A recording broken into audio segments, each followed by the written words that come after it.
ஓம் பிரபன்ன பாரிஜாதாய தோத்ரவேத்ரைகபாணயே ஞானமுத்ராய கிருஷ்ணாய கீதாமிருததுஹே நமஹ.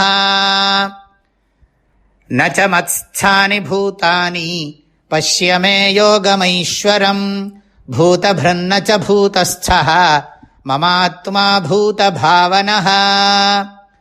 Bhagavan Shri Krishna is teaching Ishvara Swarupa from the fourth shloka onwards. This is Rajavidya Rajaguhyam. In the fourth shloka he said, this world with its various forms is pervaded by the formless me.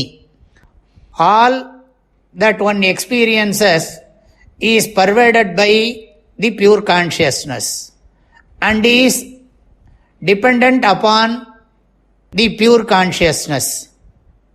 But pure consciousness is independent and does not depend upon what is experienced. Modern science says that the pure consciousness originates from the objects of experience.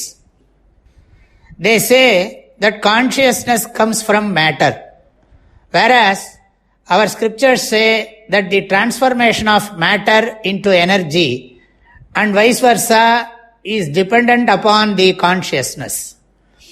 I don't want to get into the details of science because some people think that science and scriptures are connected.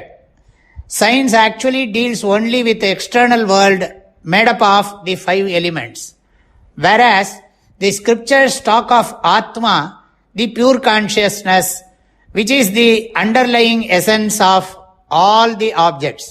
So, rather than researching the objects that are external, if we focus on researching the self which appears to be external to others, we can understand the connection between the external objects and the self.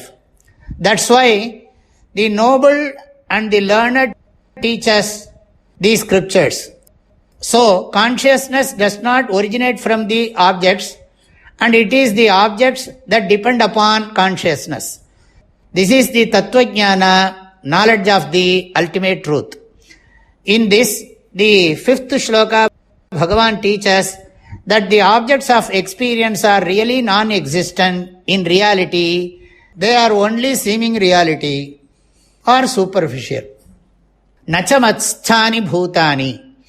When many reach this point, they are not able to understand. Only by repeated listening to a guru's teaching with the appropriate illustrations can one understand this. The student should also keep contemplating on it. For instance, the guru illustrates that the golden jewel is dependent on the gold, but the jewel by itself is not gold. Even if there is no jewel, gold exists independently, whereas there can be no jewel without the material source, the gold. Similarly, there is no wave without water. So, the waves are dependent upon the water, but the water is not dependent on the waves. In reality, wave means nothing but water. This Bhagavan communicates by saying, Nacha matsthani bhutani. Really speaking, the names and the forms do not exist. They are but seeming forms, apparent forms of the Maya. Pashyame yogamaishwaram. Arjuna, look at my magnificent yogic powers. The non-dual one projects itself as many varied forms. This is Maya. Saint Manikavachakar sang that Bhagavan is all the 5 elements, the body, the jiva, the ultimate truth, and the apparent, the ego arising from the individualities, etc., and the differences that exist as you and me. We should recall that here. Bhagavan again says, Bhuta bhrut nacha bhutasthaha. Though I support everything, I am not all that. It means I am not dependent upon them. Mamatma bhuta bhavanaha. I am the Atma of all that originates. Atma means substance.